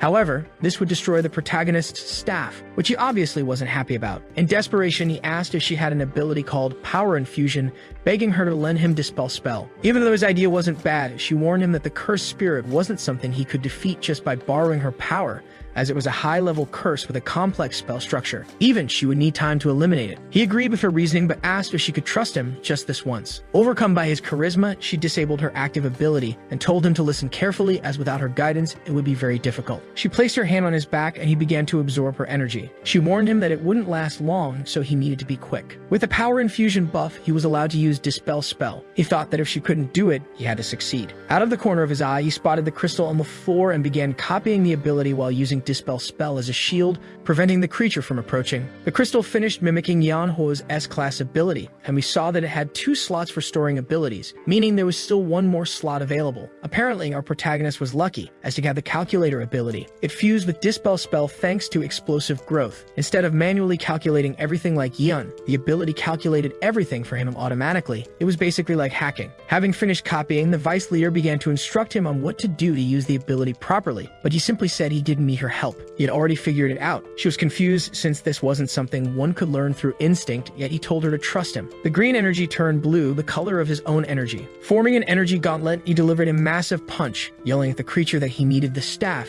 so it should leave it. With a single punch, he practically turned the creature into Toji from Jujutsu Kaisen. It began trying to flee, missing half its body. Yeon was understandably shocked that he could master an ability she herself struggled to use, wondering just how talented our protagonist was. While she was still in shock, he kept attacking the curse, tearing away the remaining part of its body until only its head was left. But it no longer had the strength to maintain its form and was completely nullified by Dispel Spell. The curse on the Erratus staff was finally broken. Naturally, he praised Yan, saying she was incredible and that he could see the difference in their their skill levels just by how she handled such a difficult ability. She in turn was thinking that he was far more incredible than she had expected. If he joined Clear Sky, he might even be considered a burden to them. Like a true professional, she asked if he would be interested in joining the Harem Guild, since its leader, Made had something for him that could be extremely useful. Cutting directly to the Harem Guild headquarters on Guanak Mountain, Made was already asking if our protagonist really just wanted to see the Ascending Dragon Fist. The guild leader was proud, saying he had made the right choice, as it was the ultimate martial art. As he spoke, he demonstrated with a ghost step and delivered a devastating blow, tearing apart a massive centipede. Our protagonist could only smile, holding the crystal. He had perfectly analyzed Made's ability. At the Myth Guild headquarters, inside the training room, the protagonist uses the Ascending Dragon Strike on a three-headed dog that ended up with two heads and fell down stinking. Taejin states that first-tier items are truly different and thanks the leader of the Harem Guild for giving him the martial art for free. However, the system warns that due to the protagonist's low-strength statistic, the power of all Ascending Dragon Fist abilities would only reach 50% of their maximum. Naturally, the protagonist gets angry, complaining that there's really no such thing as a free lunch. If he had known it would be like this, he would have followed the advice of the old muscular man and trained regularly. And he's right, go train, folks. I want all of you in Balneario Camboriú in 2025. Speaking of Balneario, have you left your like, my friend? I hope so. Compared to Taejin's 7 years of suffering, enduring a little more in a way that he actually evolves won't be much. Since he needs to do it, he decides to maximize his strength. He simply summoned a bunch of creatures and charged forward in hand-to-hand combat. We skip to when Sirena appears with some food for our protagonist, asking him to eat, but she remains admiring the view of our shirtless protagonist, steam rising from his body. While wondering how he ended up like this, she noticed he's been acting strangely for a while. Not long ago, he was considered a mediocre hunter, but nowadays he's seen as one of the most promising hunters, having even passed the Class B test with flying colors. Additionally, he's now a person of interest for both Xiu Yan, leader of the Clear Sky Guild, and the leader of the Harem Guild. This growth is anything but natural. He resembles a butterfly emerging from its cocoon. Although she's happy he's being recognized, it's clear to her that he's becoming more distant. While she's distracted watching the protagonist train, Soo-hyun appears behind her, commenting that she looks worried. She's startled by his sudden appearance, and he mentions he heard she was practicing the vision sword technique in the training room. She gets very nervous because he doesn't know she borrowed the training room without permission for the protagonist. If he finds out, she'll be in big trouble, but he simply taps her head lightly, saying he believes she would never lend their training room to someone without authorization. He mentions sensing an unusual aura, but realizes it was just Taejin. Noticing the martial art the protagonist is using, he approaches, saying he heard our goat pass the rank B classification test. He wasn't wrong about the protagonist in the end and isn't disappointed. The protagonist thanks him for the help, and Soo-hyun asks if he's still working as a freelancer hunter.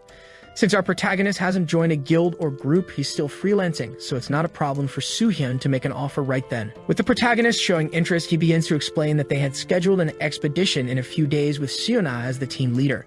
However, one of the team members had to drop out due to a fatal injury, but the redhead interrupts the leader to say she thinks the expedition might be too big of a challenge for Taejin, as it's a grade 2 expedition, and it's the first time they'll be investigating it. They have almost no information about it, and it would be very dangerous. She's clearly worried about him, all cute and blushing. Even Mary seems happy seeing this scene, but all her hope is shattered by the protagonist's thoughts. He believes she's underestimating him. Soo-hyun, however, reassures them, saying they shouldn't worry because with his level of skill, he could definitely participate in the dungeon sweep. He also reminds her that it's an invitation, not an obligation. Finally, he asks the protagonist again what he thinks, since training with real creatures is far more beneficial than in a training room. The protagonist recalls that given his abilities, the advancements he would gain in real battle would be 10 times greater. Naturally, he agrees, but he asks if, as a freelancer, he'd be allowed to take all the magic stones from the monsters he takes down. We don't see the response, and we cut directly to another day. The protagonist receives a message on his phone telling him to arrive precisely at 11:30. He can only think about how irritating that is. While he's thinking, Mary asks if he's sure he wants to enter a dungeon when the person behind manipulating the exam hasn't even been revealed yet. But he says she shouldn't worry because this time he'll be accompanied by Myth Guild members. She asks if he can really trust the Myth Guild. He responds confidently, saying that both the leader of the Harem Guild and the Myth Guild have been friends for at least 20 years, so there's zero chance the guild is involved in anything shady. Even if they tried to stab him in the back, it wouldn't matter. Even if they ambushed him, it wouldn't be able to defeat him. He says this with such confidence that I'm sure something will go wrong. Mary just tells him not to be so overconfident and to keep his guard up. He keeps walking, and we cut directly to the portal entrance. Siona approaches and asks him to introduce himself to the rest of the team. We meet 3 members: the group's lancer, Choi Yushik, the healer, Yoon Ayan, and No Youngchul, the youngest member, who apparently is a gunslinger. All of them are logically from Group 3. They introduce themselves, and finally a protagonist asks if everyone is there so they can enter. But Xiaona says one person hasn't arrived yet. She informs them that one of her members got injured during training the night before and couldn't come, so they called in a reserve hunter. Before the protagonist can ask who the hunter is, a car starts honking and someone yells, telling him to move out of the way. From inside the car, a large tattooed man with several pieces of jewelry and an expensive bag steps out, asking if the protagonist didn't hear him and questioning if he's deaf. This rude and arrogant-looking man is their companion. To be polite, the protagonist approaches, introduces himself, and asks the strange man's name. However, the man just stares at him strangely, spits on the ground near him, and walks away. After spitting, he just keeps walking, saying that if everyone is there, they should hurry up and stop wasting time. The protagonist is clearly furious, veins bulging, almost jumping on the guy's neck and throwing 3 punches at him. But Xiaona steps in to calm him down, saying that despite his rude appearance and behavior, he's still a well-known figure in the industry. She explains that he's actually a Class A freelancer hunter Kim Ji-hoon, called trash both for his character and personality, but his skills are unmatched even among Class A hunters. The biggest problem with him is that he abuses his position as a freelancer to monopolize all the magic stones, leaving the entire team without any rewards, not even enough to cover medical expenses. She clearly didn't want to work with him on this expedition, but she had no choice. In Taejun's mind, he's just wondering how he hadn't encountered this type of hunter before. But since Kim Ji-hoon is a Class A hunter with no affiliation, the protagonist makes a point to treat this piece of trash the same way he treats everyone else. Inside the portal, we see a crimson sky with Sienna shouting for everyone to remain calm and maintain formation as numerous creatures charge toward them. While the monsters began to rage like RPG barbarians, Kim rushed ahead, yelling that he couldn't waste time on low-level creatures, literally smashing them with his expensive bag. While he pushed ahead of Sienna, she complained about him acting solo since they arrived, hogging all the action. She reminded him that they were a team and needed to cooperate. Otherwise, his reckless behavior would endanger not just himself, but the entire group. However, Kim dismissed her concerns, calling her a crazy bitch and saying she was acting out of fear. He mocked her leadership, claiming she would never get anywhere with that attitude. Sienna was clearly furious, but Kim continued, blaming their lack of progress on her and pointing his finger in her face. He declared that the strongest hunters earn the most money and fame and ended by calling her a joke, questioning how someone like her ended up leading a team. In the background, our protagonist watched with the angriest expression he had made so far. Even Miri looked visibly annoyed by the disrespectful pig. We cut to a castle where they are greeted by Duke Duas, an NPC and lord of this cursed land. As Siona tried to thank him, Kim rudely interrupted, calling the Duke an old man and demanding he get straight to the point. The Duke explained that this was a land where a great evil had once been sealed long ago. It was completely cursed and unfit for human life. However, an artifact had been used to purify and banish the dark energy. Our protagonist interrupted, stating that it seemed the artifact had been stolen. The Duke confirmed this, explaining that if they could recover it, the land could be restored and life might someday return. The Duke revealed that the invaders had broken the artifact into pieces and carried them in various directions. The team began commenting on how the mission seemed easier than expected for a grade 2 dungeon. They hadn't anticipated a search and retrieve mission, and the monsters guarding the artifact were only slightly stronger than usual. Siona deduced that the pieces had likely been scattered to the north, south, east, and west. Before she could elaborate, Kim mocked her again for overthinking something so simple. He suggested they split into teams to search for the pieces. Siona preferred to prioritize safety and keep the group together. But this time, our protagonist agreed with Kim. He even shushed Siona mid-protest and said he wanted to team up with Kim if no one objected. The team split into 3 groups of 2, and Siona instructed them to regroup in the south once they had the artifact pieces to face the final challenge together. Our protagonist put on his best acting face, telling Kim he was honored to work with him. He even called him Sir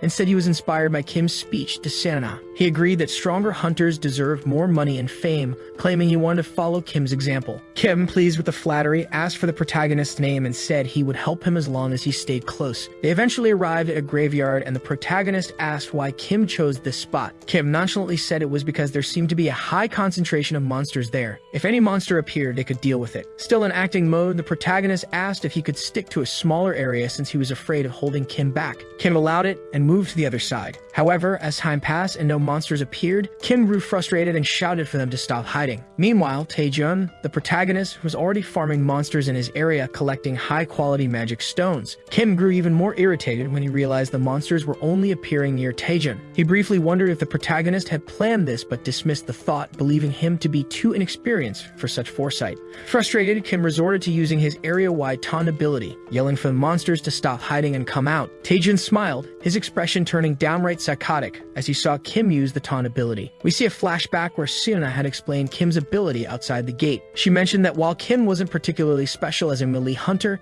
his area-wide taunt was quite unique. Taejin had shown interest in this ability, but when questioned, he simply said he was curious. Back in the present, Taejin grinned as the map showed an overwhelming number of monsters being drawn in by Kim's taunt. This was exactly what he wanted, a massive farming opportunity. Kid and Mouse, surrounded by hordes of monsters, panicked and yelled for Taejin to stop watching and come help. Taejin coolly refused, saying he couldn't leave his designated area. Kim, overwhelmed, shouted again, demanding help. Taejin seized the moment. Enveloped in a blue aura, he used Phantom Step followed by the Ascending Dragon Strike. In one devastating move, he obliterated every zombie in the vicinity. Kim was stunned, questioning whether Taejin was truly a B-ranked hunter. After the dust settled, Taejin casually thanked Kim for his taunt ability, remarking that no one could have guessed the sheer number of monsters hiding in the area. He then revealed a mountain of high-quality magic stones he had collected just to rub salt in the wound. Kim, visibly shaken, suggested they leave now that they had secured the artifact. However, Taejin refused, saying they should help the others by gathering more magic stones. With a sly smile, Taejin politely asked Kim to use his taunt ability again. On the other side of the area, Seona's group gathered with the other duo, and the four of them stayed together. Both groups managed to collect some crystals, and thanks to Taejin, they were able to find all the artifacts. Because of everything he did, he managed to complete the mission Impressive Growth, which was exclusively his. The mission required him to master the abilities he had copied from Made, and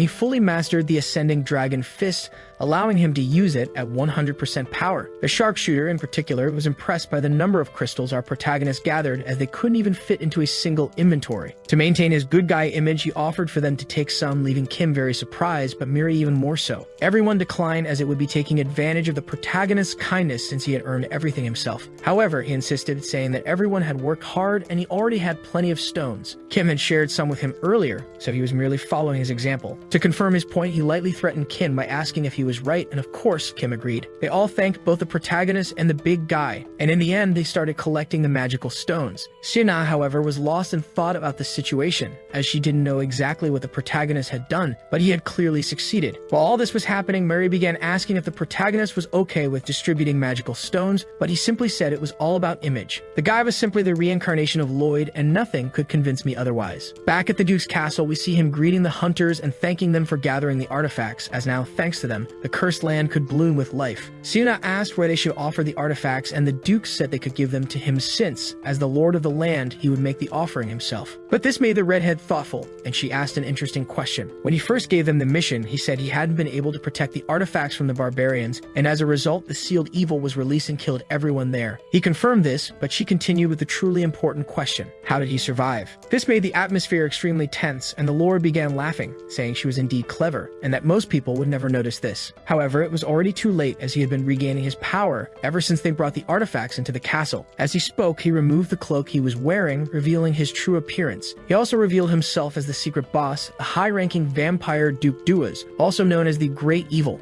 with an F+ danger level. Shanat explained how she had realized this. It was because in such a large dungeon, there was no final boss, which was very strange. Additionally, the artifacts didn't seem like they were meant to clear the dungeon. So it was a case of a duplicated mission, and if the artifacts were gathered by the Lord, another mission would begin. The protagonist could only think about how fascinating this was, as he had discovered what a duplicated mission meant. It was interesting to know that from the very beginning, that old man had been the final boss. The vampire extended his hand and ordered them to walk forward and offer the artifacts to witness his glorious resurrection. For some reason, the redhead began walking towards him carrying the artifacts. This left Taejin confused, asking what she was doing. If they hand over the artifacts, the old man would become even stronger. However, before he could finish his sentence, he was attacked from all sides by his own teammates. He managed to dodge all their attacks, logically realizing they were all under the effects of the Evil Eye's charm buff. Our protagonist was unaffected because of the obsidian he carried, which nullified the ability. This surprised the Duke, who asked if the protagonist was really resistant to his power. In response, Taejin simply flipped him off, saying he wasn't attracted to ancient vampires and that the Duke should try hitting on charming grandmas at a senior center. The vampire was of course enraged, but he said it didn't matter since he had managed to gather all the artifacts. That day, he would regain his immortal power and ordered everyone one to tear Taejin to pieces. Taejin found the whole situation troublesome, with the vampire saying it didn't matter how strong he was, he would still have to fight his companions, and it would end in a tragic death at their hands. However, contrary to what the vampire expected, Taejin simply channeled energy into his middle finger and began flicking his teammates on the forehead, instantly knocking them out. Specifically with Kim, after flicking him, he followed up with a punch so powerful that there was a delay before Kim hit the ground. Walking towards the Duke, the protagonist asked if he wasn't being underestimated, saying that it was easier than eating pie and that he hadn't even suffered a scratch because physical abilities combined with magic were extremely useful. This situation left the vampire furious, and he trembled while ordering Seona to protect him until he recovered all his power. She obeyed, attacking the protagonist without hesitation. She was incredibly fast, managing to cut Taejin before he could even dodge.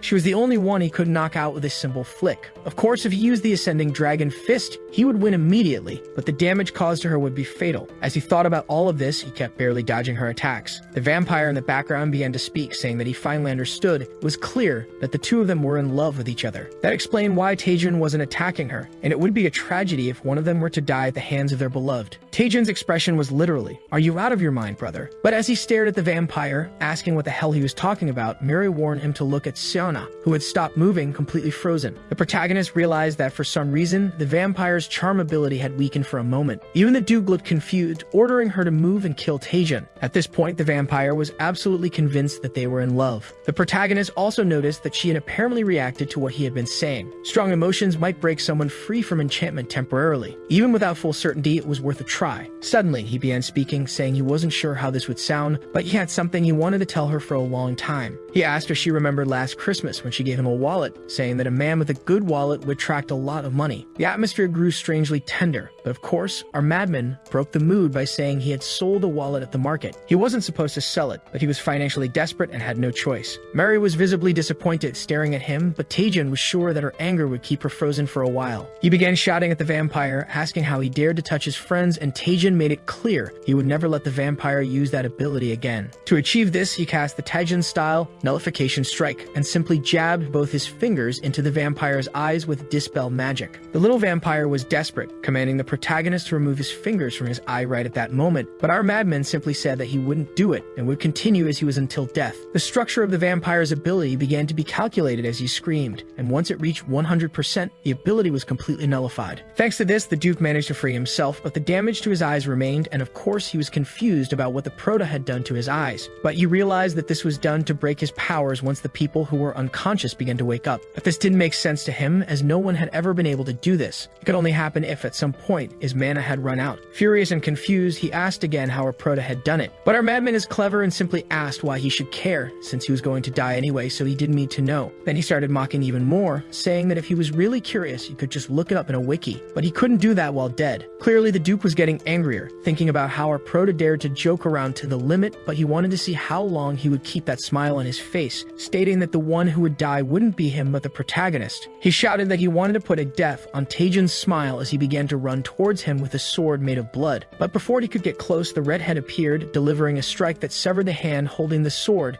and she quickly took the opportunity to say that the protagonist had done well and could leave the rest of them. She shouted to everyone else that this was their chance, since he couldn't use any more mental abilities, and they should all unite their strength to defeat the vampire together. Everyone began charging their abilities while Sina stood facing him, preventing him from doing anything, making the vampire even more furious, screaming and asking if they really thought they could defeat him. During all this, our protagonist was simply watching, quietly saying that he would be defeated by the creatures he called pathetic. And just beside the protagonist, No Youngshul appeared, firing 2 shots, saying that he had been waiting for the right moment and wouldn't be a burden to the group. Both shots hit the vampire, injuring him clearly. Meanwhile, up front with Seona, Chui Yushik was battling the vampire, preventing him from using abilities, and healer Yuna Yang was healing the injuries of the companions that appeared during the battle. While the other 3 held off the vampire, our favorite redhead was charging energy into her sword, and she began to say the following words: "Power of the storm that cuts the winds, echo of the thunder that divides the sky, become one with my sword." She then used her strongest ability, the devastating cut, which struck the vampire directly, and in the next scene he was split in half horizontally, with only his legs standing. The gunslinger asked if it was over already, tired, but our protagonist appeared, telling him not to dare say it was over,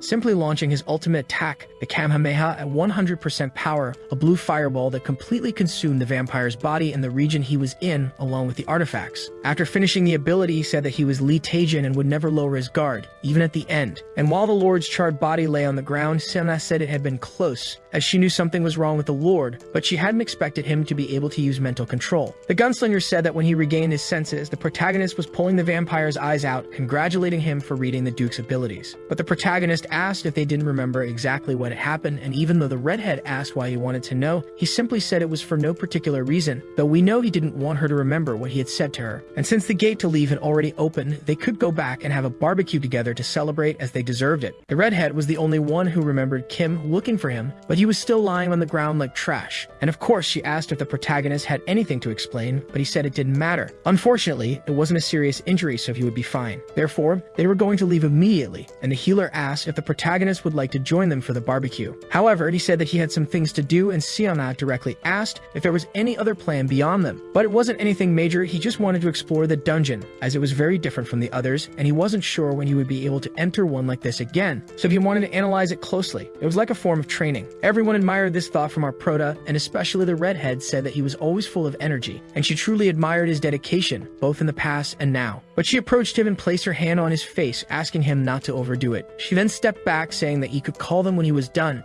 as they would be out until late, and finally they stepped out of the portal. Mary, who was no fool, immediately started asking what our prota was really going to do, since he definitely wasn't going to study the dungeon like he had said. The protagonist said that she really knew him well, but stated that in the past he indeed had moments like that where he dedicated himself a lot, either to try to be a bit better or just to survive. But at that moment she was right, he just wanted to see one thing on the parsley navigation, and he pointed to a question mark symbol in the middle of the castle. With another exaggerated expression, he approached her, saying they should go explore. Following the map, they eventually reached the library area, and Mary commented that nothing seemed strange in that place, but she was sure there was something there. Following parsley, our protagonist began using what he had learned from books and movies, which is the famous secret shelf hidden by the mechanism of a book. After a few attempts, he actually managed to open a secret passage. He was already excited about the treasure he would find inside, so he walked ahead without thinking, and this carelessness triggered a trap mechanism, nearly piercing him. Mary even tried to warn him, but he was too fast, and to finish, she said there were many traps in that area according to the map, and even though he could identify them, it was as if they were completely hidden within the dungeon. So the exact locations were not visible, and our prota simply said that he never expected he would need to use something like this, but the moment was perfect, and he pulled out the lick staff from his inventory. He waved it, emitting a purple aura, and said to listen to his call and appear, Eratus. Hey everyone, did you enjoy the story? I really liked it. If you want to follow the next part, make sure to subscribe to the channel and leave a like. See you in the next story, guys.